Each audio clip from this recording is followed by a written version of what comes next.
Cerai dari Steno Ricardo, Mawar Afi cari calon suami yang bisa meluluhkan hati anak-anaknya. Mawar Afi mengaku tak akan menutup hati pada pria lain pasca bercerai dengan Steno Ricardo. Akan tetapi hal yang paling penting bagi Mawar adalah calon suaminya kelak harus bisa dekat dengan anak-anaknya. Menurut Mawar, pria yang akan menikahinya kelak akan lebih sulit karena bukan hanya harus mendapat hatinya tapi juga ketiga anaknya.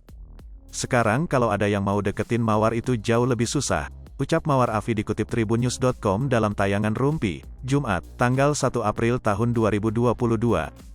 Karena harus nembus benteng 4 lapis, ucapnya sembari tertawa. Sadar punya 3 orang anak, Mawar berasa bahwa ketiga anaknya harus setuju dengan calon ayah sambungnya kelak.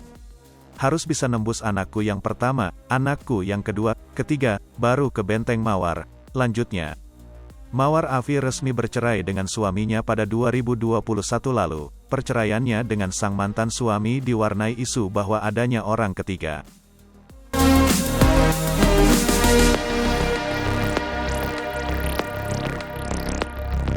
Hai pemirsa Selipopo TV, jangan lupa komen, like, dan subscribe, serta tonton terus berita-berita terupdate lainnya ya.